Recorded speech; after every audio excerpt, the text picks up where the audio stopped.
valid secara konkuren. Secara konkuren itu artinya bahwa setiap item memiliki korelasi yang kuat dengan total skor dari item itu, gitu ya, seperti itu. Nah, itu kan tugas Anda ya. Nah, sekarang kita akan bahas hal yang menjadi follow up atau tindak lanjut dari kalau kita sudah mendapatkan instrumen yang dinyatakan valid dan ya apa aja. Nah, itu sudah ada dicontohkan oleh saya di Google Classroom. Saya meminta izin kepada dua mahasiswa yang saya bimbing atas nama Tresna ya dan atas nama Gani. Dua mahasiswa ini IPK-nya di atas 2,9 kalau nggak salah ya. 3,9 maaf. Jadi saya anggap mereka merepresentasikan hasilnya ya, maksud saya hasil dari atau proposal yang mereka buat merepresentasikan setidaknya gitu ya karya tulis yang dianggap sesuai kriteria, walaupun memang perlu penyempurnaan, tapi sebagai bahan diskusi tentu kita butuh stimulus ya. Nah, stimulusnya itu adalah tulisan mereka ini yang tadi yang saya anggap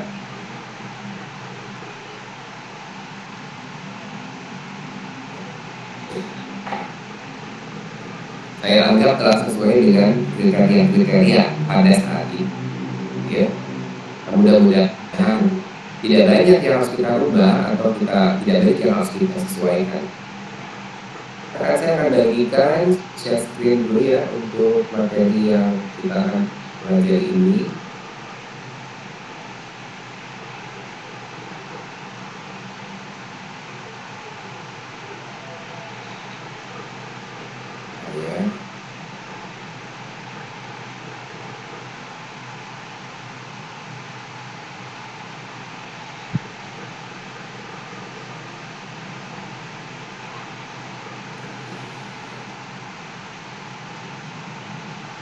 Subjek PMK 6 ya.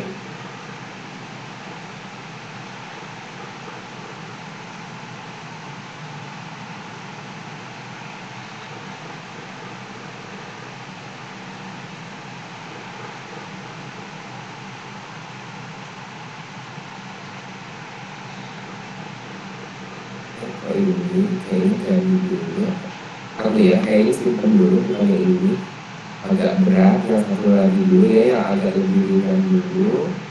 Saya akan ambil dari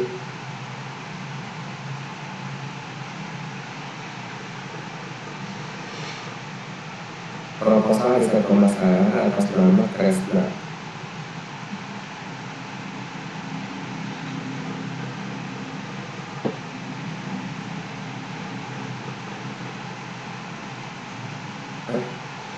Bisa, oh ya oke, muncul, sudah muncul sekarang, nanti kita lihat ya.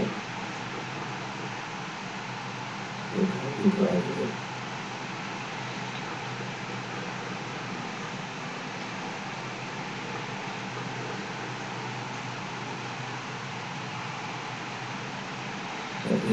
Tapi kalau muncul ya, ya.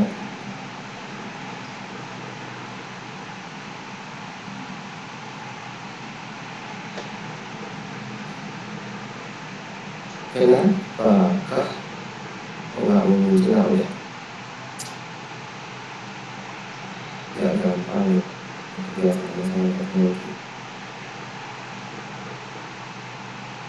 Ya, sudah kelihatan nggak saudara semua? Ini ya.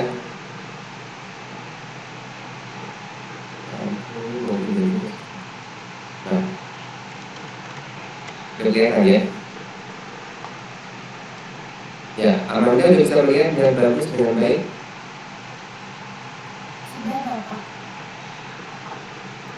Baik, kita akan lihat judul dari usulan penelitian di bidang pemasaran adalah pengaruh destination image terhadap tourism intention yang dimediasi oleh memorable tourism experience. Wisatawan Stone Garden Citat. Tahukah saudara Stone Garden? Tahukah Bayu Stone Garden di mana?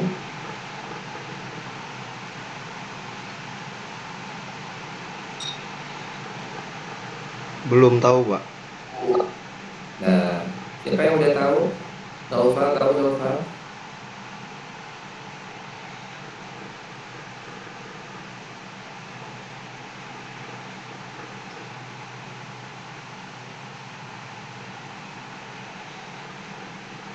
Iya, Naufal tidak ada koneksi.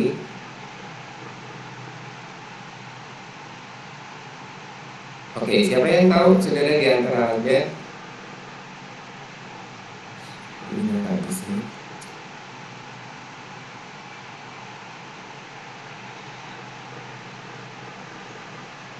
Gak ada yang tahu ya?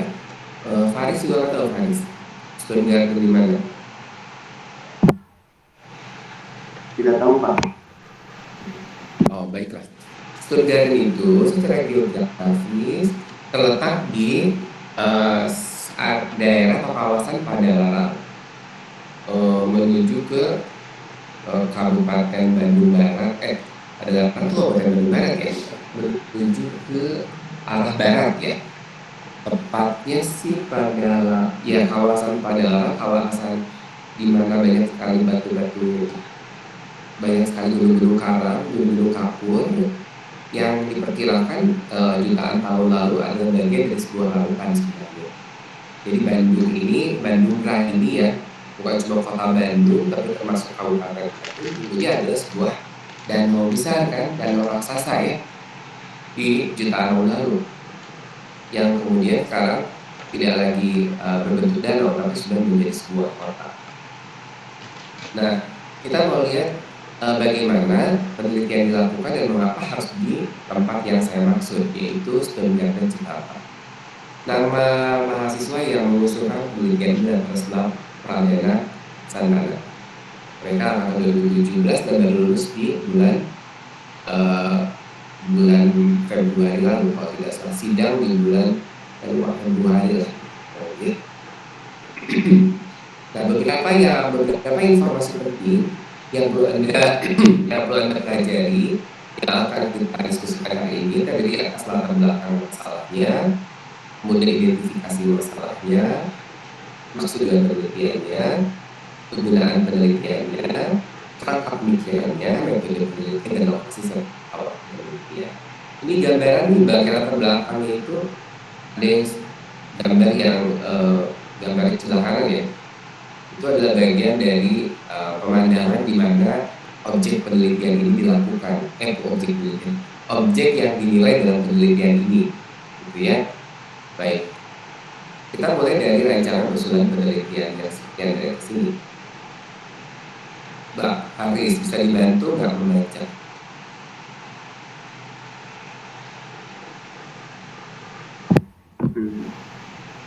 Rancangan usulan penelitian, yaitu yang pertama adalah menentukan masalah penelitian, lalu selanjutnya menentukan tujuan penelitian, kemudian menentukan kegunaan penelitian, merancang kerangka teoritis dan hipotesis, mengembangkan instrumen penelitian, mengumpulkan data, mengolah data, menganalisis data dan uji hipotesis, membuat laporan penelitian, dan yang terakhir mempresentasikan hasil penelitian.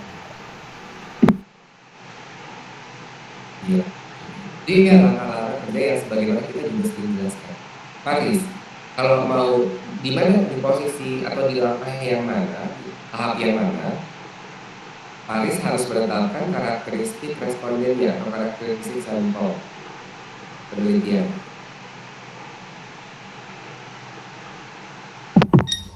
Pada saat mengumpulkan data, So sih,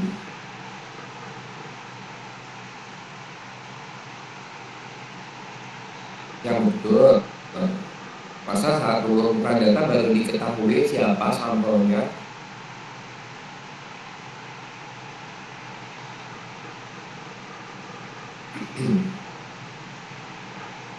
Paris, logikanya gimana nih Mas?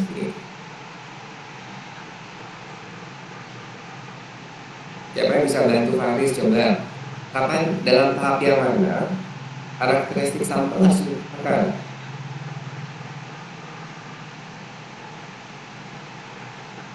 Ayo, siapa yang bisa bantu? Paling juga salah. Jawaban Faris kan tadi sama kan, gak apa-apa kalau salah. Faris juga boleh koreksi kok, silakan kalau dikoreksi. Coba logikanya Riz.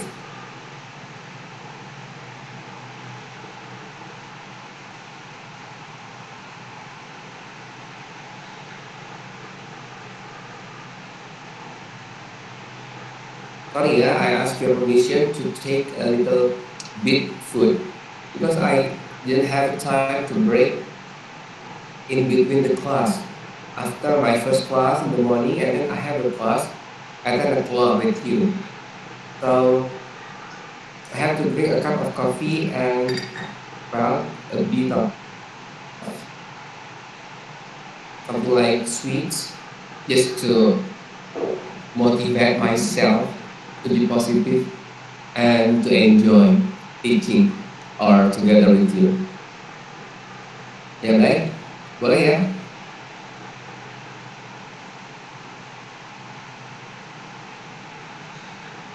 Boleh ya? Boleh, Pak.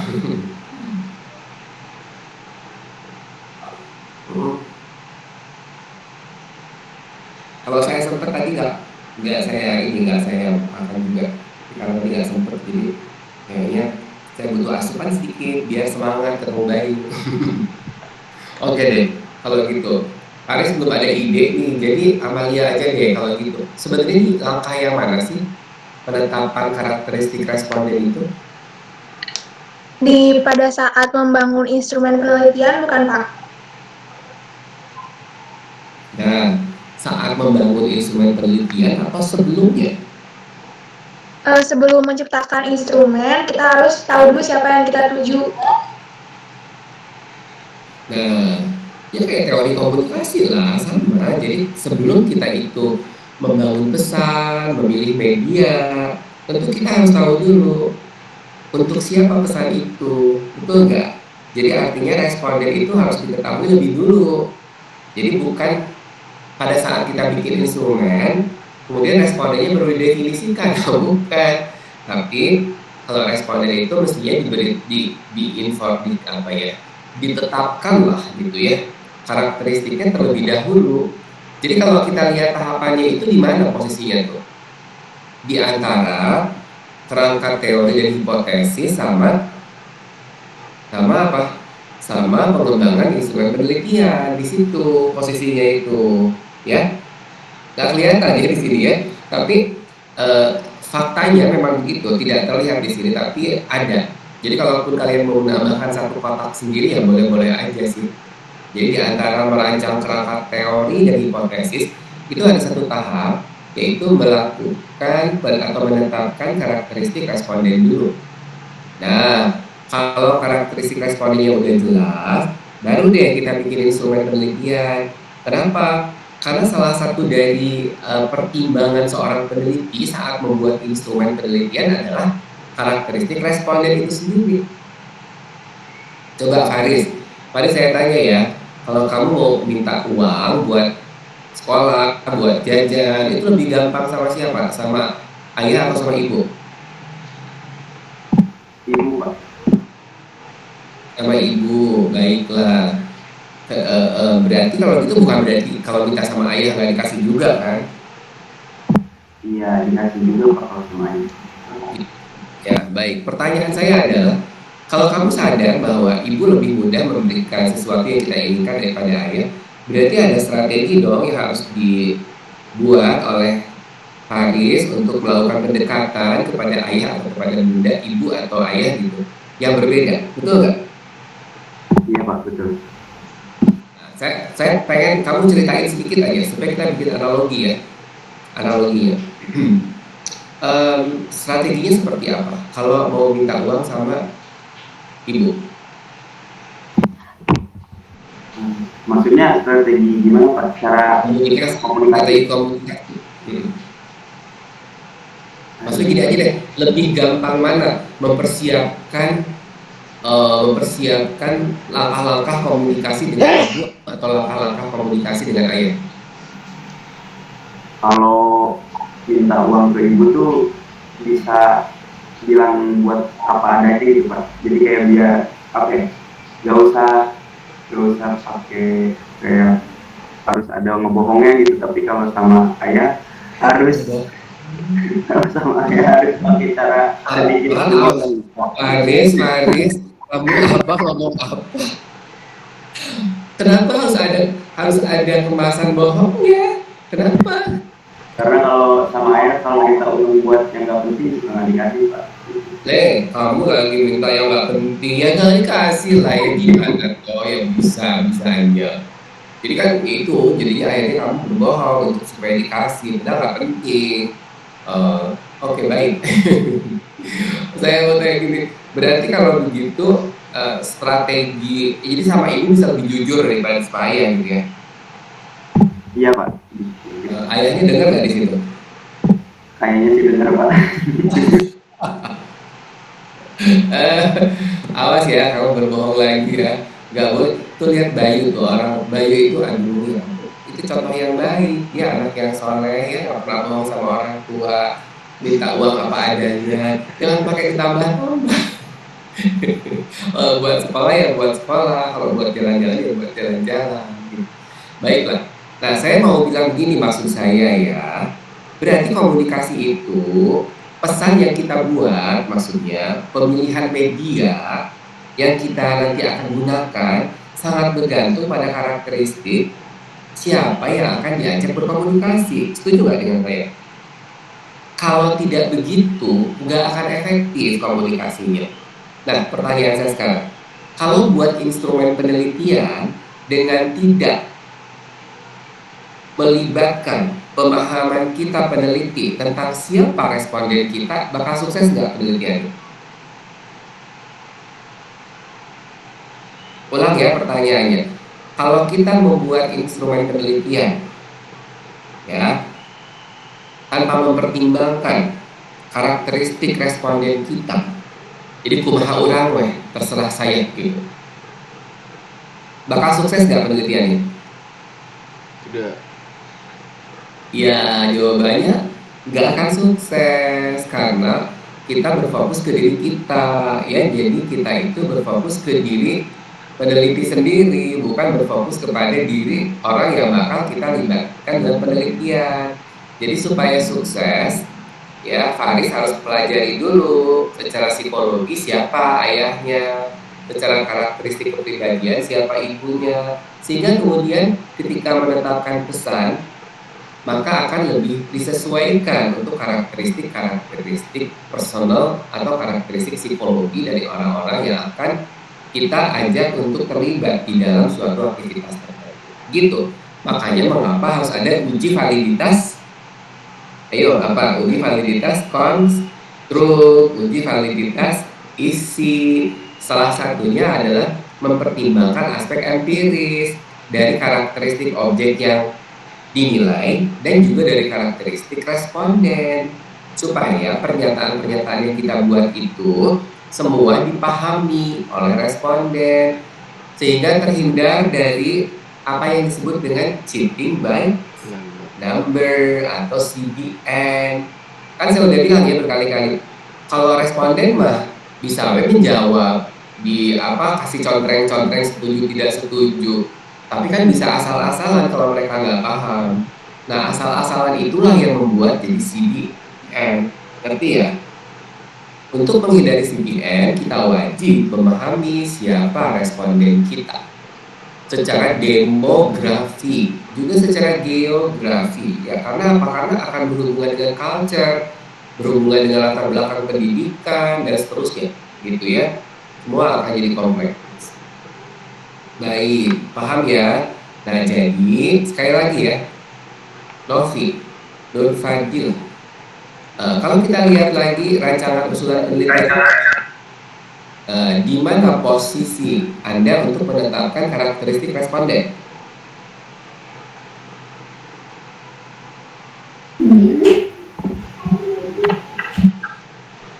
Di mana?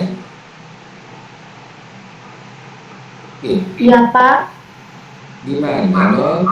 posisinya di antara merancang kerangka hipotesis dan kerangka teoritis dan hipotesis, di antara di antara merancang kerangka hipotesis dan mengembangkan instrumen penelitian Pak, di tengah-tengah itunya. Di tengah itunya, ya, gitu ya, itunya, anunya, gitu. Jangan pakai di tengah-tengah itunya, gitu ya. Di Ya, antara Pak, di di antara antara keduanya itu. di antara kedua itu, di antara Suci dan di antara Suci dan Bayu, ada siapa? Ada setan ya. Nah, jadi saudara bukan itu ya, jadi bukan. Tapi di antara langkah merancang kerangka teoritis dan hipotesis serta tahap mengembangkan instrumen penelitian, disitulah posisinya. Baik, kalian paham ya? Nah, begitu penting. Lanjutannya, setelah instrumen itu dibuat, selesai diuji validitas dan reliabilitasnya, baru kita gunakan untuk mengumpulkan data. Baru kita kemudian mengolah data. Sebenarnya sih uji validitas konkuren dan uji validitas konvergen dengan menggunakan analisis faktor juga mengumpulkan data dulu, tapi cukup 30 responden aja, gitu ya. Nah nanti kalau kalian itu mau setelah uji validitas selesai, reliabilitas selesai dan menunjukkan bahwa instrumennya valid dan reliable, baru mengumpulkan data dalam jumlah yang sebenarnya. Misalnya kamu butuh datanya 120, ya berarti kamu boleh melanjutkan mengumpulkan sisanya yang belum tinggal 90, gitu ya, boleh. Kemudian datanya diolah, dianalisis tentu saja, lalu diuji hipotesisnya, lalu dibuat laporannya, dan kemudian dipresentasikan, gitu ya. Itu langkah-langkah. Baik, nah kita akan masuk ke praktiknya ya. Coba kita lihat. Ayo baik, Bayu, coba dijelaskan. Kebaca nggak sama Bayu? terlalu kecil Pak. Terlalu kecil. Baiklah, saya tahu dulu ya. Saya gedein dulu. Ya, ini dulu. Nah, oke baik, coba jelaskan baik. Eh, latar belakang masalah. Nah, kalau sekarang kayaknya bisa baik. Latar belakang masalah visitor growth dari 2017 hingga 2019, diperlukannya upaya dari pengelola Stone Garden Citatah untuk meningkatkan revisit intention. Destinasi wisata di KBB meningkat 31,59% dan Stone Garden Citatah meningkat sebesar 3,69%. Tuntutan kerja tinggi mencerminkan suasana hati yang tidak stabil.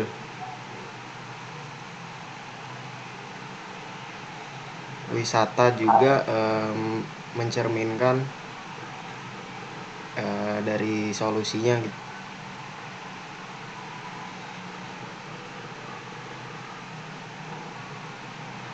Santana 2020 pengaruh destination image terhadap revisit intention melalui MTA wisatawan Stone Garden Citatah.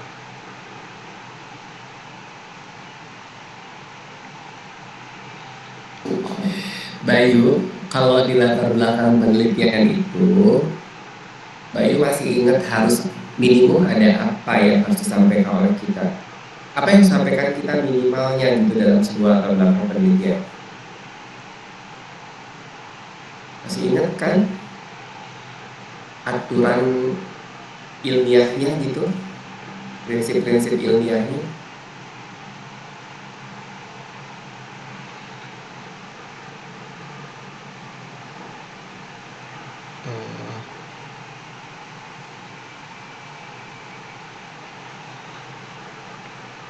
Lupa Pak. Lupa. Kali Bayu bisa lupa ya. Kok bisa lupa sih Bay?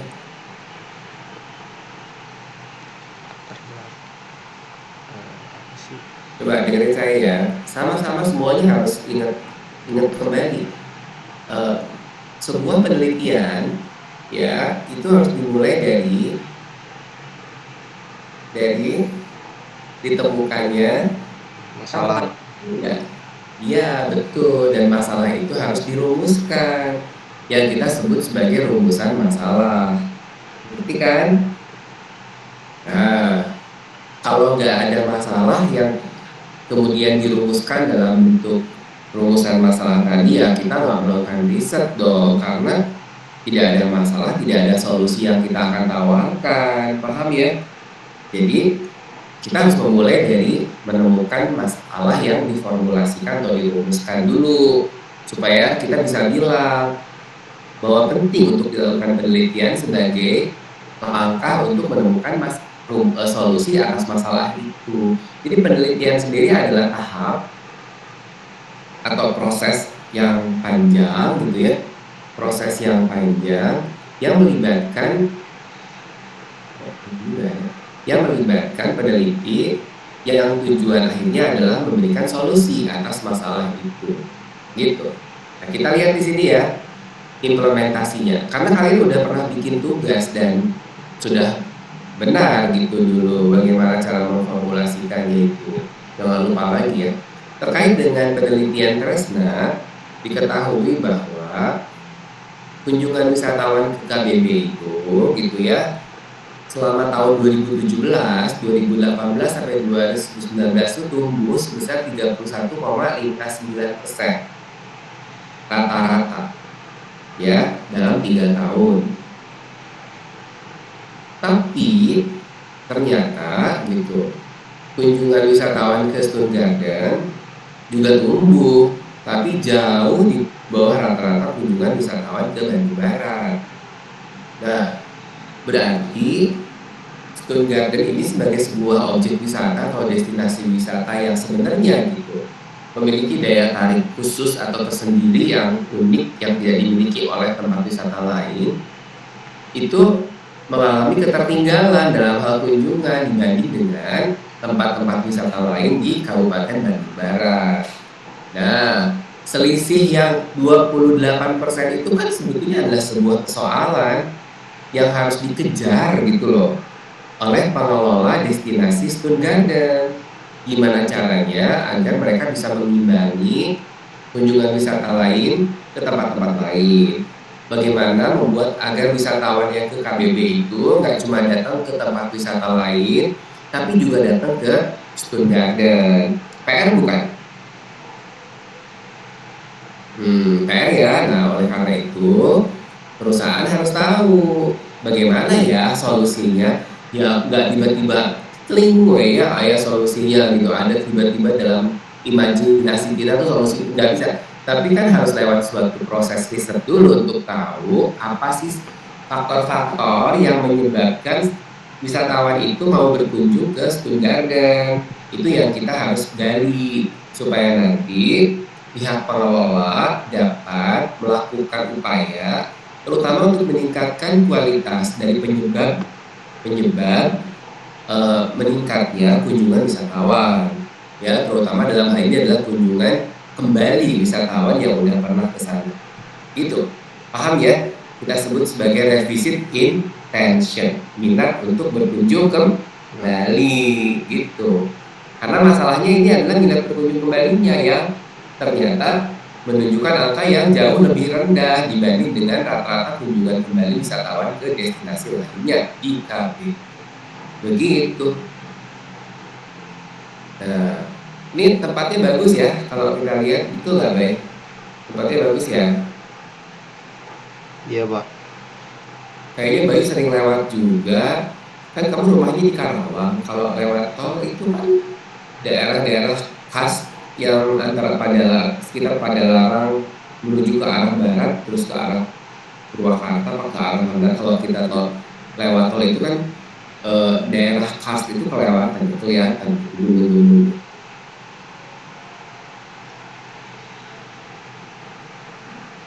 Tapi mungkin kamu kurang kalau daerah itu adalah daerah wisata juga gitu. Nah, baik ya. Kalau lihat gambar-gambarnya sih yang menarik ya, ada tempat-tempat, ada spot-spot foto juga yang menarik. Oke, baik. Kita lanjutkan ke yang berikutnya.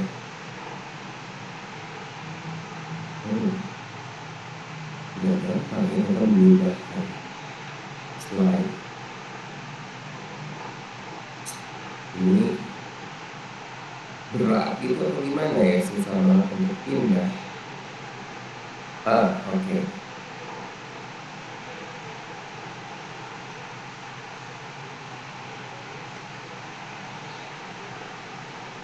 Oke, Suci, silakan. Baik Bapak. Yang pertama, Urban Intervention dipengaruhi secara positif oleh memorable tourism experience pada Taman Nasional Bunaken Wisata Alam, Edukasi Sito Wisata Jogja Rishikesh oleh Samsudin et al. 2016, Yu et al. 2019, sama Enayak tahun 2019. Yang kedua, memorable tourism experience itu dipengaruhi secara positif oleh destination image pada objek wisata Kota Huangsan, Taman Nasional Karimun Jawa, dan Kota Malaka menurut di penelitiannya itu menurut Zhang et al. 2018, Setianingsih dan Fadlia tahun 2020, Johari dan Anwar tahun 2020.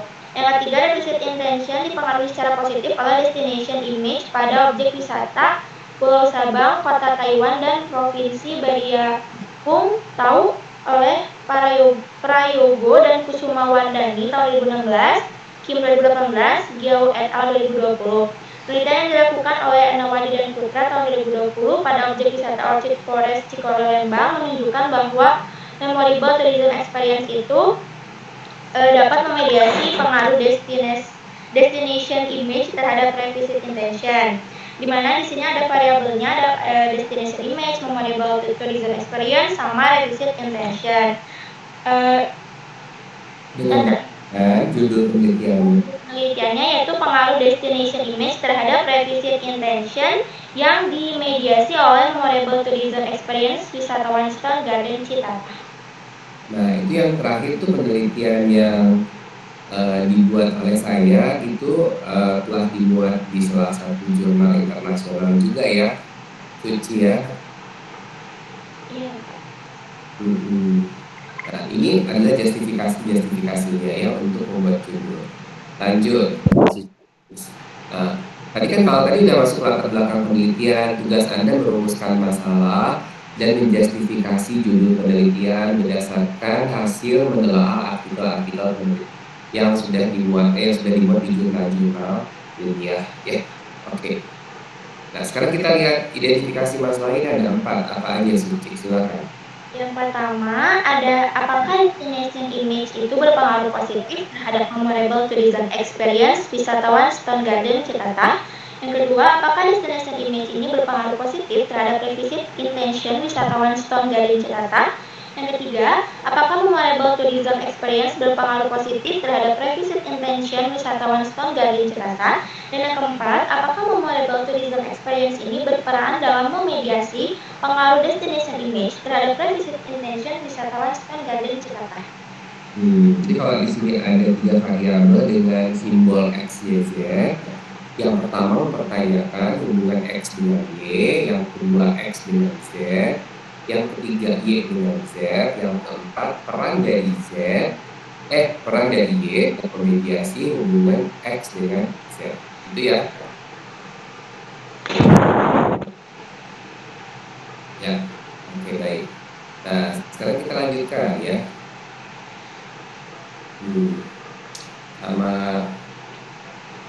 Sama Rizky, ayo Rizky.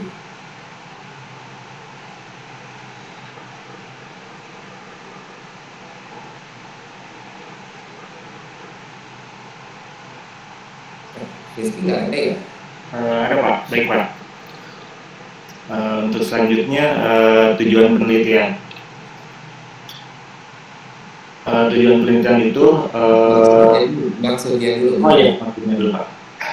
Ya, pertama ada maksud penelitian. Maksud penelitian ini adalah menganalisis mengenai pengaruh destination image wisatawan Stone Garden Citata terhadap revisit intention yang dimediasi oleh memorable tourism experience.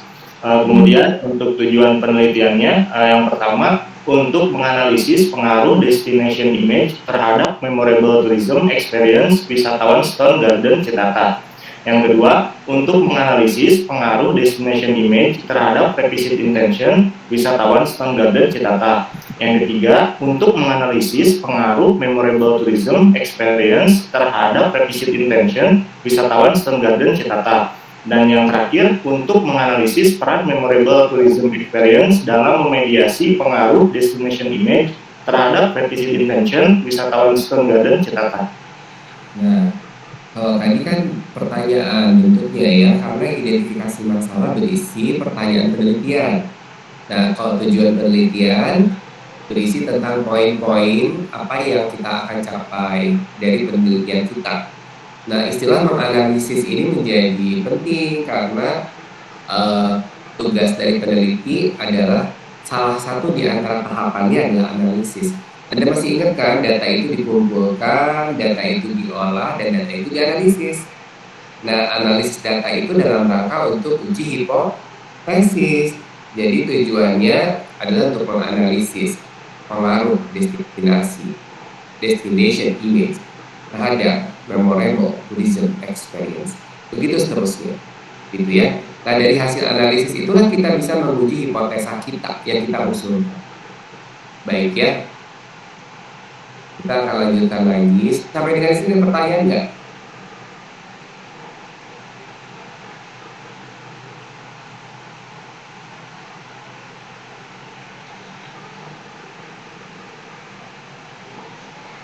Itu lepas sebelum tes ini.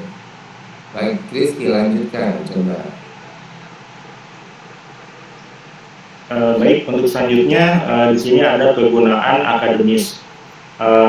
Pertama itu memberikan sumbangan pemikiran bagi pembaharuan pada ilmu pengetahuan di bidang ilmu manajemen pemasaran yang berdasarkan penalaran deduktif khususnya terkait dengan topik destination image, memorable tourism experience, dan revisit intention sebagaimana dipedomani oleh model konseptual yang dikembangkan oleh Zhang et al. Tahun 2018.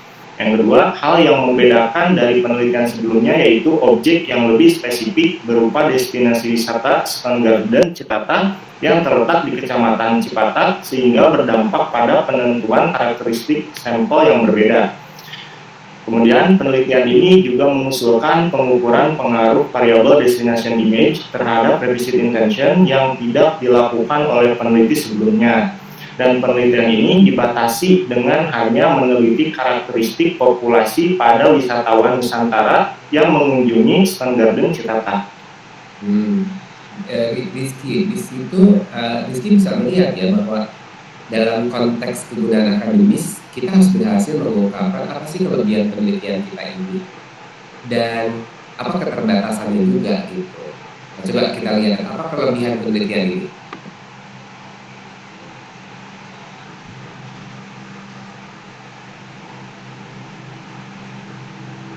Ayo, oke. Untuk yang pertama, yang membedakan penelitian ini dengan yang lainnya itu dari penelitian sebelumnya yaitu objek yang lebih spesifik, Pak. Jadi destinasi wisata Stone Garden Citata yang belum pernah diteliti oleh siapapun kan. Kemudian dampaknya kemana? Kemudian berdampak pada penentuan karakteristik sampel yang berbeda. Selain itu yang kemudian juga karena objek yang nilainya beda, otomatis sampel penelitian beda, otomatis juga tadi diikuti oleh apa? Instrumen yang berbeda juga. Jadi walaupun di penelitian sebelumnya gitu ya, pada artikel-artikel ilmiah di jurnal-jurnal ilmiah sudah ada beberapa yang termasuk saya juga meneliti kan. Peran dari destination image gitu ya, pengaruhnya terhadap revisit intention yang dimediasi oleh memorable tourism experience, tapi dengan objek yang berbeda tentu saja sampelnya akan beda dan alat ukur yang digunakan juga akan spesifik karena sangat bergantung kepada karakteristik dari objek tersebut gitu. Paham ya Rizky ya?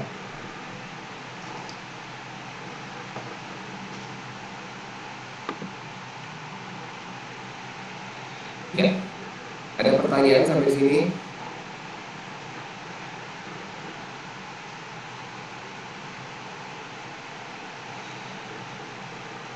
Iya, oke, tidak ada. Kalau tidak ada, Rizky tadi sudah paham ya? Insya Allah paham Pak. Iya. Billy sekarang, silakan Bill. Baik Pak, izin menjawab. Sudah terlihat Pak? Sudah terlihat Pak?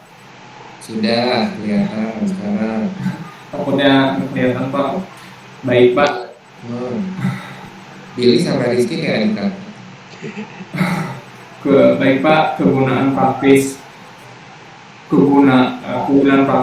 yang pertama adalah visitor growth pada tahun 2017 sampai 2019 mengalami kenaikan pada destinasi wisata di Kabupaten Bandung Barat sebesar 31,59%. Lalu pada visitor growth pada tahun 2017 sampai 2019 di wisata Stone Garden Citata naik sebesar 3,69%. Lalu artinya kita kalau kita mau menyampaikan kegunaan praktis itu harus kembali dulu ke fenomena bisnisnya dulu. Dan fenomena bisnisnya itu adalah dasar bagi seorang peneliti, bagi Billy ya, mengembangkan rumusan gejala masalah. Dan rumusan gejala masalah itu dasar dalam merumuskan masalah penelitian. Masih ingat kan? Jadi ada fenomena bisnis, ada gejala masalah, dan masalah penelitian. Jadi kalau lihat angka kayak gini tuh buat Billy masalah bukan? masalah Pak. Apa masalahnya? Ini apa sih? Masalahnya tuh di destinasi pengunjung di wisata Kabupaten Bandung Barat naik sebesar 31,29%. Tapi di salah satu wisatanya tuh Pak naiknya tuh nggak besar gitu Pak, hanya sebesar 3,69% pada wisata Stone Garden Citata. Ya, jadi kalau kamu cuma mengandalkan, misalnya gini ya, data pertumbuhan di KBB itu kamu nggak tampilkan, ya. Jadi cuma ditampilkan data Stone Garden Citata aja, kayak nggak ada masalah. Kenapa? Karena kalau kita hanya mengandalkan pada data kunjungan wisatawan ke Citata sih ya tumbuh 3,69%, nggak ada masalah kan. Tapi kalau kita bicara dari sisi definisi masalah penelitian menurut Sekarang dan Bogi, kan sudah dijelaskan bahwa yang namanya masalah penelitian itu bukan berarti harus ada sesuatu yang salah, tetapi juga adalah satu kondisi di mana seorang peneliti bisa memberikan argumen ada yang harus diperbaiki gitu dari kondisi saat ini. Nah, kalau kita mau bicara ada yang harus diperbaiki, ya ternyata banyak gitu. Anda lihat sendiri pertumbuhan, walaupun Stone Garden itu Citata itu pengunjungnya bertumbuh 36,69%, tapi jauh di bawah kunjungan wisatawan ke KBB. Jadi sebetulnya peluang untuk bisa mengambil kesempatan dari para wisatawan untuk berkunjung ke Stone Garden itu masih besar gitu. Berarti kan ada PR tuh bagi manajer atau bagi pengelola Stone Garden. Nah, jadi kamu baca tuh kalimatnya coba.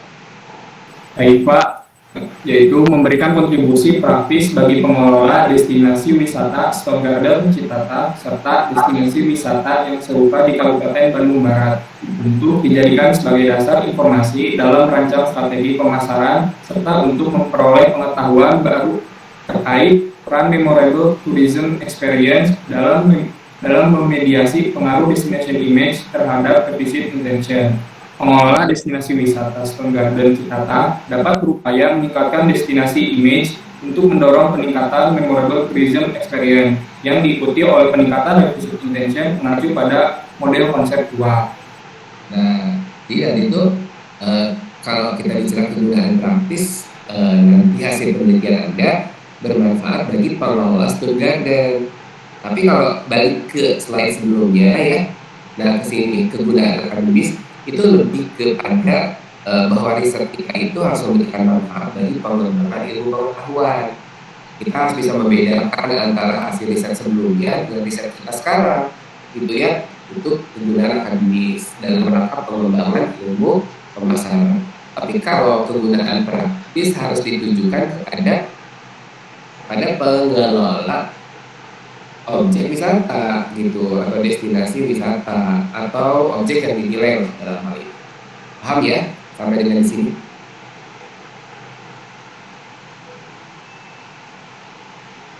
Paham ya, Gil? Iya Pak, insya Allah. Insya Allah.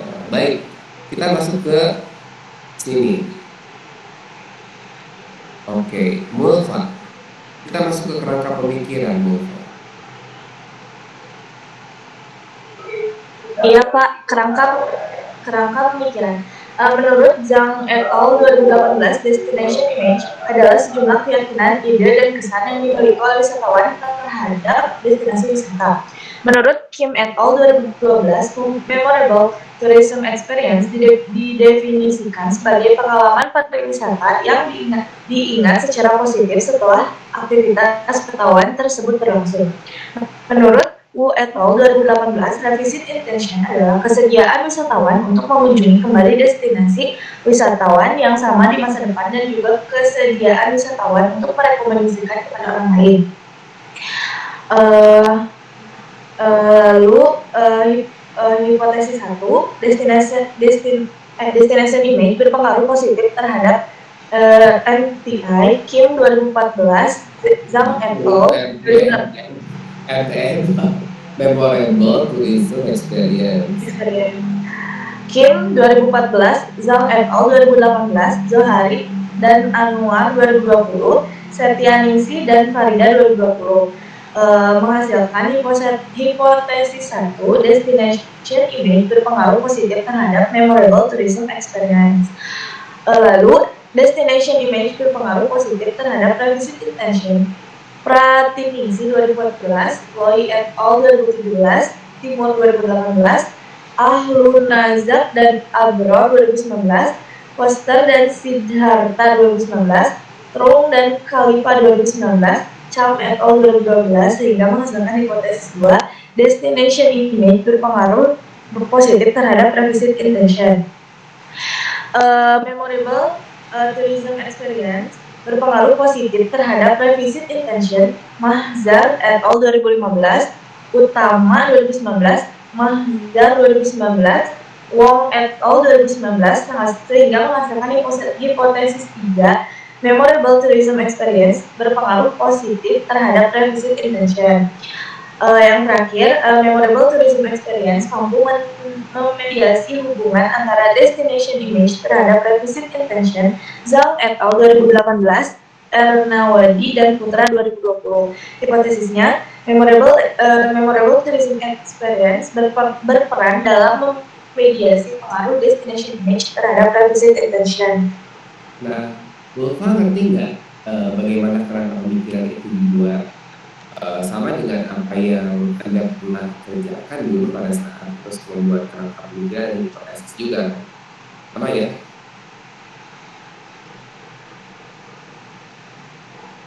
Iya Pak. Oke. Baik ya. Nah, setelah itu kita masuk ke model konseptual. Coba Ulfa jelaskan model konseptual. Model konseptualnya, destination image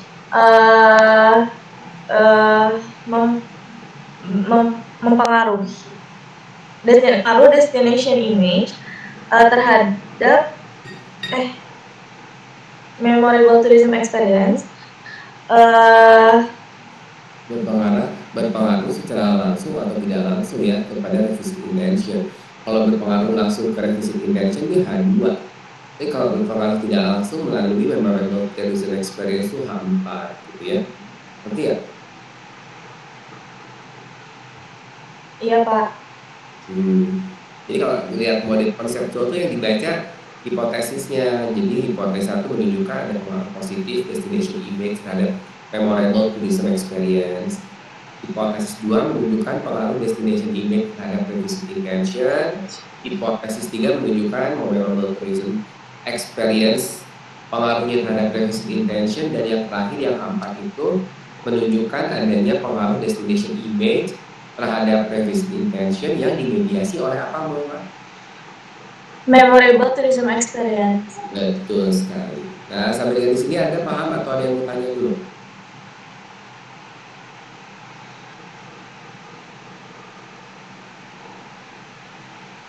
Nggak ada ya? Nah, kalau nggak ada, ini ada contoh yang bagus dari operasionalisasi variabel ya untuk setiap variabel. Oke, baik. Ini keren banget ya. Coba kita minta bantuan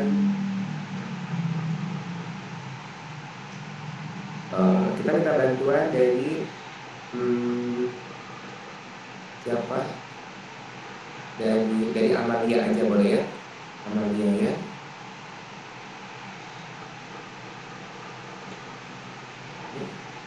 Oke, baik. Silakan.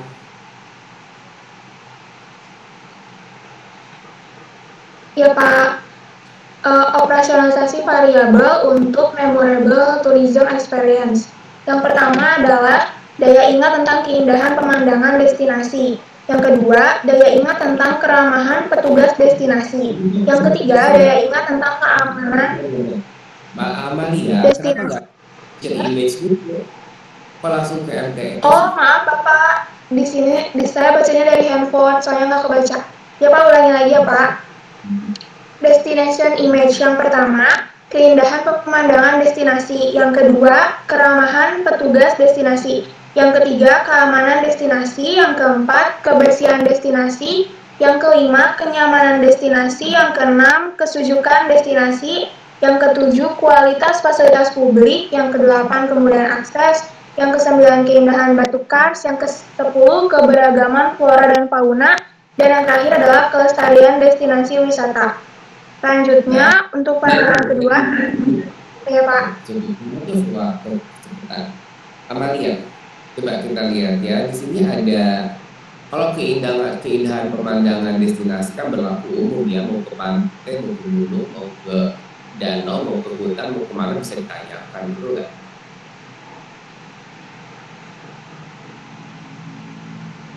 Bener nggak, Amalia?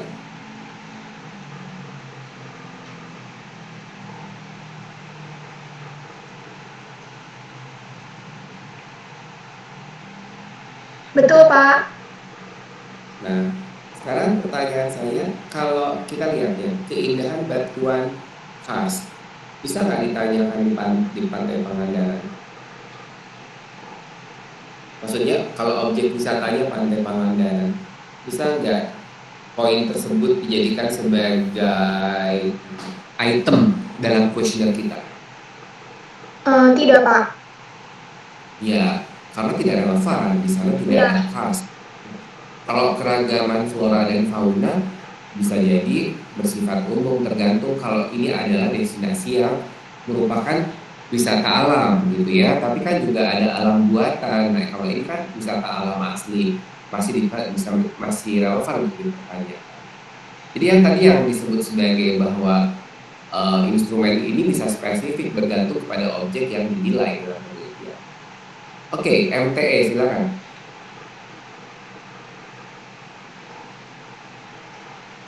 Lanjut, Pak. Iya. Selanjutnya adalah memorable tourism experience. Yang pertama, daya ingat tentang keindahan pemandangan destinasi. Yang kedua, daya ingat tentang keramahan petugas destinasi. Yang ketiga, daya ingat tentang keamanan destinasi. Yang keempat, daya ingat tentang kebersihan destinasi.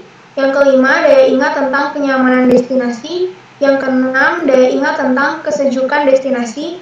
Yang ketujuh, daya ingat tentang kualitas fasilitas publik. Yang kedelapan, daya ingat tentang kemudahan akses. Yang kesembilan, daya ingat tentang keindahan batuan kars. Yang kesepuluh, daya ingat tentang keberagaman flora dan fauna. Karena itu adalah memorable tourism experience, di pengalaman berwisata yang tersimpan di memori. Jadi yang diukur adalah daya ingatnya. Walaupun nanti secara kuesioner gitu ya, pernyataannya tidak saya ingat tentang keindahan pemandangan destinasi, tapi bisa juga diganti dengan saya terkesan dengan keindahan pemandangan destinasi. Bisa gitu ya. Saya terkesan dengan keramahan petugas, gitu ya. Saya terkesan dengan kenyamanan destinasi dan seterusnya. Bisa begitu. Revisit intention sekarang. Yang pertama dari revisit intention adalah keinginan untuk berkunjung kembali. Yang kedua, keinginan untuk mereferensikan kunjungan. Yang ketiga, keinginan untuk mereferensikan kunjungan. Nah, si item-item ini dibuat tentu dengan mempertimbangkan karakteristik responden. Nah, di bagian bawahnya itu ada karakteristik sampel atau responden dalam penelitian ini, populasi dan sampel. Bisa dijelaskan? Populasi dan sampelnya yaitu untuk Stone Garden Citatah, Kecamatan Cipatat, ke Kabupaten Bandung Barat.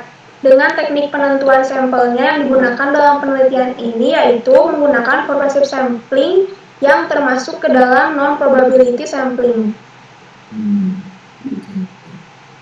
Ya, jadi Anda paham ya, ada 90 responden yang akan dilibatkan, 90 wisatawan Nusantara yang berkunjung ke Stone Garden gitu ya.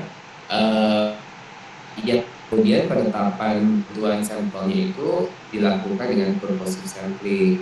Ya, oke, baik, paham ya. Nah, kita lanjutkan jenis dan sumber data. Oke, Aditya Arandika, silakan.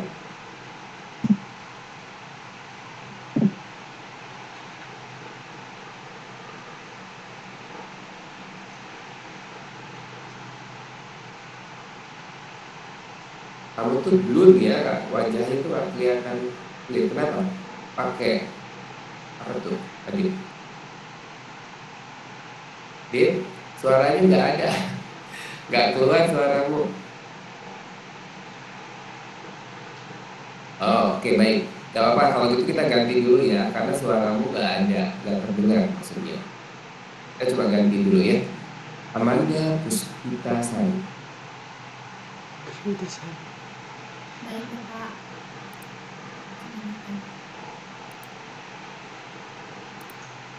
Jenis dan sumber data. Penelitian kuantitatif dengan tujuan untuk menguji hipotesis. Data yang digunakan yaitu data primer atau kuesioner dengan analisis cross-sectional atau one-shot study. Lama pengumpulan datanya yaitu 4 hari. Pengumpulan datanya yaitu dengan uji validitas instrumen. Ada proses yang dilakukan untuk memastikan bahwa instrumen yang digunakan untuk pengumpulan data dapat benar-benar mengukur apa yang seharusnya diukur. Valid sama dengan validnya itu produk momen, R hitungnya lebih besar dari R tabel, di mana DF sama dengan N dikurangi K atau 30 dikurangi 2 sama dengan 28. R tabel dari produknya yaitu sebesar 0,361. Ya, itu karena yang kita sampelnya sebanyak 30 proses ya. pengujian yang dilakukan untuk memastikan bahwa instrumen yang digunakan iya Pak. Ya, dilanjutkan. Reliabilitas adalah proses pengujian yang dilakukan untuk memastikan bahwa instrumen yang ya Pak. Ya, dilanjutkan aja kok sama Amanda.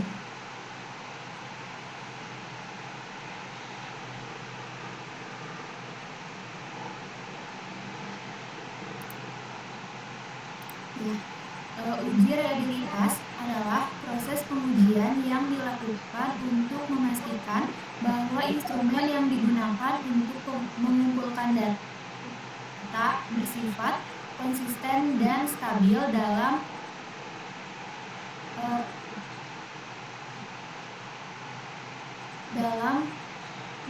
kurang terlihat bahwa instrumen yang digunakan untuk mengumpulkan data bersifat konsisten dan stabil Untuk dalam mengumpulkan data lintas waktu. konsisten dan stabil dalam lintas waktu yang berbeda.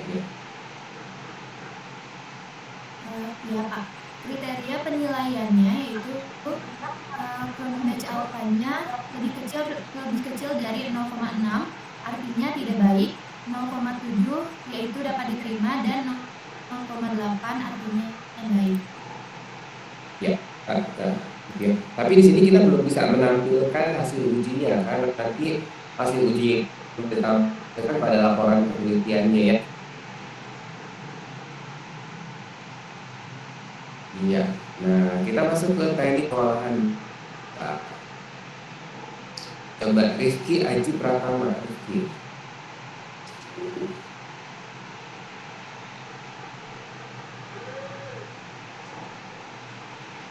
Halo Pak. Ya, silakan.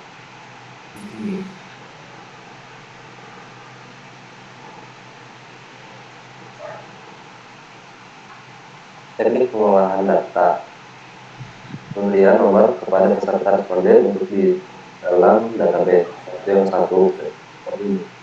Dan selanjutnya adalah entry data. Masukkan data ke dalam database melalui program perangkat lunak. Dan yang selanjutnya adalah editing atau itu ada yang tertutup di situ. Mendeteksi dan mengoreksi data yang tidak logis, tidak konsisten, atau data ilegal, serta kelalaian responden. Dan selanjutnya adalah data transformation, yaitu perubahan representasi numerik awal dari nilai kuantitatif hingga menjadi nilai yang lain.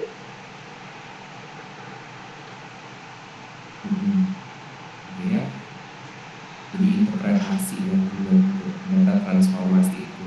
Karena kalau angka aja nggak ada artinya kalau tidak diartikan. Ya. Selanjutnya teknik analisis datanya ada seperti apa? Coba dijelaskan.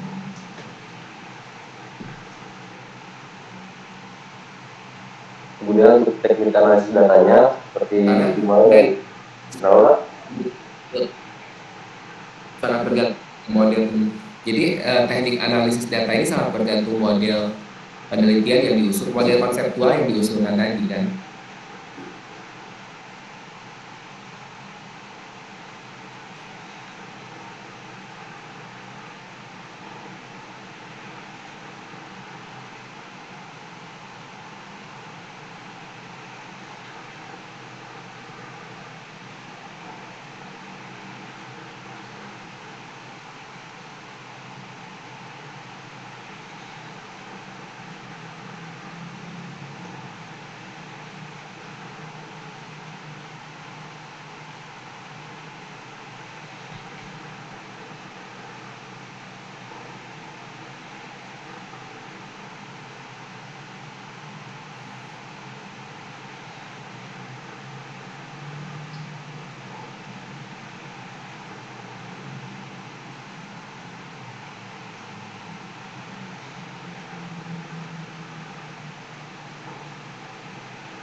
Rifki.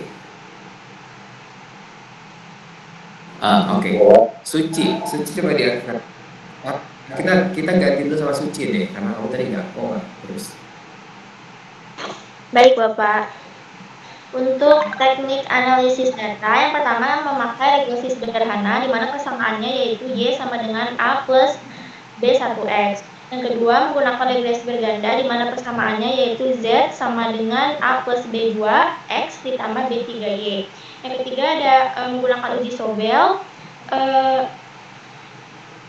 Sebetulnya ini rumusnya ya, uji Sobel itu harus diperbaiki, tapi gak apa-apa, nanti saya koreksi dulu. Uji Sobel itu bukan yang ini, tapi ini adalah standar error, standar deviasi ya, jadi kurang tepat.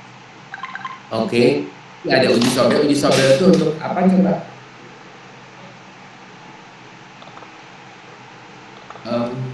Suci, uji sobelnya untuk apa? Untuk mengetahui yang memediasi itu bukan karena ada hipotesis yang dimediasi. Iya, untuk mengetahui peran dari variabel mediasi. Untuk mengetahui apakah memorable tourism experience berperan memediasi pengaruh destination image terhadap revisit intentions, gitu ya. Oke.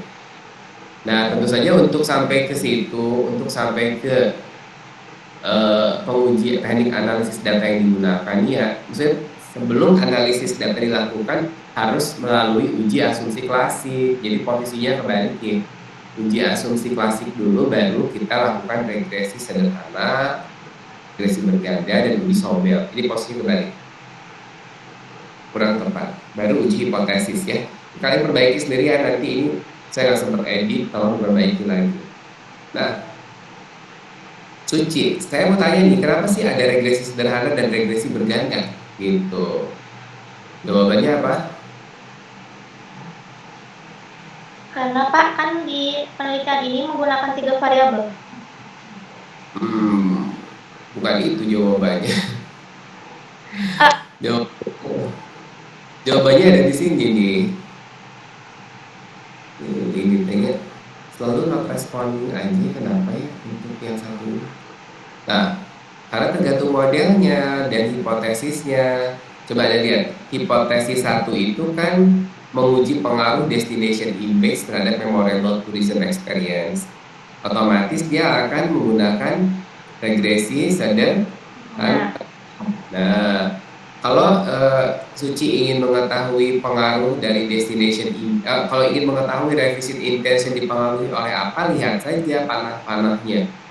Panah H2 sama panah H3. H3, betul. Iya, H2 dan H3, betul kan? Nah, jadi kalau begitu, karena karena revisit intention itu dipengaruhi oleh 2 variabel yang mendahuluinya, variabel independen dan intervening, maka akan ada uji regresi berganda dengan rumus Y2 sama dengan A2 ditambah ditambah B2 Y ditambah B3 Y. Tadi salah. Jadi Y2 itu sama dengan A2 ditambah B2X ditambah B3Y, gitu kan? Itu regresi bergandanya. Oke, jadi revisit intention itu adalah Z sebenarnya, ya.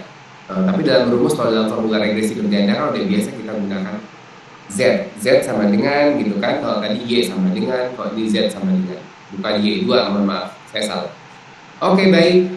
Nah, untuk H4 sendiri dia gunakan uji Sobel karena ingin mengetahui peran dari MTE dalam memediasi destination image dan revisit intentions. Oke, sampai dengan di sini dulu. Siapa yang mau bertanya? Boleh.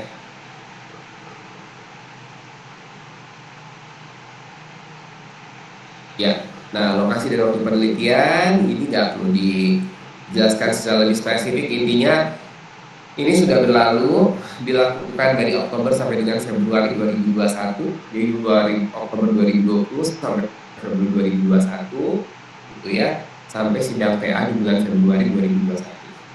Oke, baik. Begitu apa yang tadi saya jelaskan, saya anggap sudah cukup ya untuk diskusi yang pertama terkait dengan usulan penelitian yang juga kalian harus buat nanti, dan kemudian bahkan harus melakukan pengujian instrumen yang ditindaklanjuti lewat pengumpulan data, pengolahan data, dan analisis data. Siapa yang mau bertanya dulu? Oke ya. Nah, karena tugas Anda itu adalah harus memastikan bahwa instrumen Anda valid, maka harus diikuti langkah-langkah uji validitasnya dan uji reliabilitasnya. Kalau nggak ada pertanyaan sih, sebetulnya saya tuh menyajikan 2 informasi di Google Classroom kalian. Nah, informasi yang kedua terkait dengan masih proposal riset bidang pemasaran dibuat oleh saudara Gani, M. Rajib Abdul Ghani, gitu ya, salah satu mahasiswa terbaik juga selain Resma. Yang model penelitiannya lebih kompleks, di mana objek penelitiannya ada objek yang dinilai dalam penelitiannya adalah dua pakar ya, dua Belanda atau dua Belanda kalau nggak salah, yang di posisi atau yang dikenal sebagai salah satu dari dark tourism yang populer di kota Bandung. Nah, menarik untuk dipelajari, tapi karena sebenarnya kalau saya menjelaskan slide yang kedua itu atau kumpulan informasi yang kedua itu serupa tapi tak sama. Coba di pemodelan itu agak kompleks ya. Jadi kalian harus pelajari secara hati-hati, secara seksama dan berulang-ulang supaya mendapatkan pengetahuan yang pas. Nanti kalian coba dekatkan dengan tugas grup kalian sendiri, mana yang lebih cocok, yang lebih sederhana atau yang lebih kompleks. Karena itu akan berpengaruh juga pada analisis data ya. Berapa banyak regresi sederhananya, berapa banyak regresi bergandanya, berapa banyak uji sombelnya, itu beda-beda.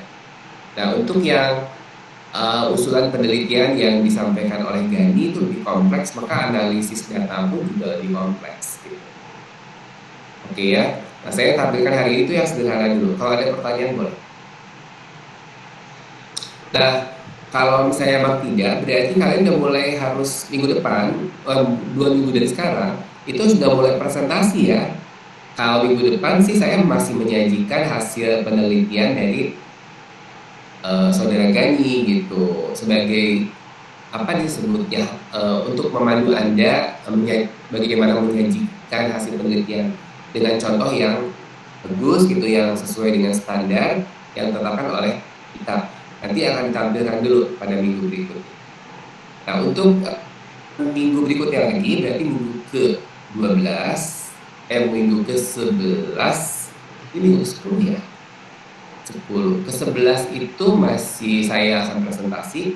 12, 13, dan 14 itu adalah presentasi kelompok ya, berdasarkan temuan Anda gitu di lapangan dari hasil Anda mengumpulkan data, mengolah data, dan menganalisis data, lalu melakukan uji hipotesis gitu ya, seperti itu.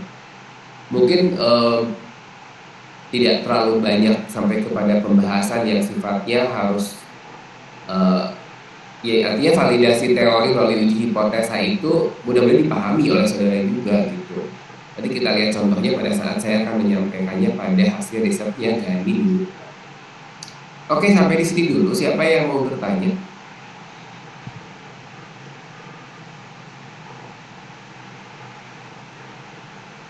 Berarti siap semua ya? Udah siap terjun ya? Dengan menggunakan instrumen yang sudah didiskusikan sebelumnya. Ya, oke. Erda, apakah Anda sudah siap? 2 minggu dari sekarang untuk presentasi? Iya Pak, insya Allah. Alhamdulillah. Sylvia Sri Rahmawati, sudah siap? Insya Allah Pak. Oke. Azri Auzai, siap Pak, harus siap. Azri yang mana? Oke. Azri yang mana sih? Orang ini nggak kelihatan. Ada nggak? Baik. Sekarang saya tahu Azri yang ini. Oh, kamu sih nggak pernah diaktif sekarang. Nah, oke ya. Baik. Udah 3 orang saya tanya mewakili teman-teman yang lain. Baik. Saya tanya secara teknis kesiapannya kalau gitu. Kalau grup suci sejauh mana kesiapan teknis untuk mengumpulkan data, mengolah data, menganalisis data, dan menampilkan dalam bentuk laporan. Laporannya bukan laporan dalam bentuk Word ya, tapi cukup PowerPoint aja. Bapak mau bertanya terlebih dahulu Pak? Iya, boleh. Untuk pengumpulan datanya itu boleh dari kapan Pak? Waktunya maksudnya? Ya boleh dari sekarang, silakan aja. Yang penting 2 minggu dia udah siap ya, gitu. Karena kan dia acak nanti. Jadi nggak bisa Saya mau ke bagian minggu yang terakhir, nggak bisa, pokoknya diacak. 2 minggu dari sekarang sudah siap. Karena kalau pertanyaan-pertanyaan dikumpulin dari sekarang, kan minggu depan masih ada presentasi dari saya gitu, jadi masih ada waktu untuk tanya jawab juga gitu. Jadi masih 2 minggu dari sekarang kan. Ya, Pak. Oke, baik. Gitu, Dwi Suci, Anissa, Yosandra. Cukup. Baik, Pak, terima kasih. Sama-sama. Rizky Maulana, kesiapan kelompok kamu gimana?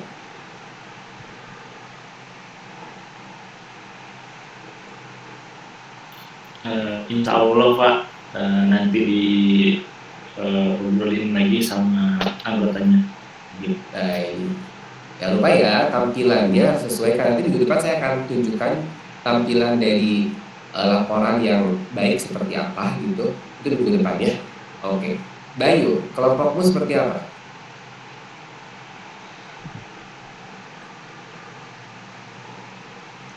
Insya Allah siap Pak. Ya, oke, bagus. Nah, sudah 3 orang mahasiswa, 6 orang, saya sudah tanya mewakili grupnya masing-masing. Berarti kuliah kita nggak usah lama-lama, karena saya anggap kalian harus mempersiapkan secara teknis, bekerja dalam kelompok lagi untuk mulai memastikan bahwa instrumen penelitian kalian ini valid dan reliable. Setelah itu dapat digunakan untuk mengumpulkan data. Setelah itu kalian harus mengolah data, menganalisis data. Jadi kalau udah jadi, nggak apa-apa, dari minggu depan kita udah mulai diskusiin kekurangannya, minggu depannya lagi udah presentasi, gitu ya. Baik, nggak ada pertanyaan kan? Sudah cukup kan? Ya, baik. Nah, tolong dipelajari ya satu file lagi yang ada di Google Classroom yang menjadikan contoh dari saudara Gani itu lebih kompleks. Kamu pelajari betul-betul ya. Karena itu ada 1, 2, 3, 4, 5 variabel. 1, 2, 3, 4 variabel. Tapi hipotesisnya itu saya lupa ya 7 apa rasa. Pokoknya banyak hipotesisnya, lebih banyak dari yang tadi, yang bisa dijadikan sebagai dasar untuk kalian belajar. Mungkin aja model Anda juga ada yang serupa gitu dengan yang disusun oleh kalian. Oke, begitu aja ya kuliah kita hari ini. Kalau memang tidak ada pertanyaan lagi, saya berharap apa yang kita diskusikan hari ini memberikan manfaat yang besar buat Anda sendiri, buat kelompok Anda, dan buat semua orang yang membutuhkan ilmu ini, sehingga Anda bisa berbagi dengan mereka. Bukan cuma, nggak boleh egois ya, kalau udah mengerti harus juga berbagi dengan orang-orang sekitar kita, karena kebahagiaan kalian kan ada pada kesempatan untuk berbagi. Jadi kalau berpengetahuan itu bukan untuk hanya diri sendiri, tapi untuk juga orang lain. Pastikan bahwa ilmu bermanfaat bagi orang lain, karena nanti itu yang akan jadi pahala buat kita semua ya. Nah saudara, begitu aja ya pertemuan kita. Saya doakan selalu sehat, keluarga Anda juga semua sehat, dan kita ketemu lagi insya Allah pada minggu berikutnya ya, dengan tambahan satu yang ilmu baru lagi. Demikian ya, kita tutup kegiatan kuliah kita dengan ucapan hamdalah bersama-sama. Alhamdulillahirrahmanirrahim. Selamat pagi, assalamualaikum warahmatullahi wabarakatuh. Jangan lupa untuk mengisi kolom komentar di Google Classroom. Assalamualaikum. Waalaikumsalam Waalaikumsalam warahmatullahi wabarakatuh. Terima kasih Pak.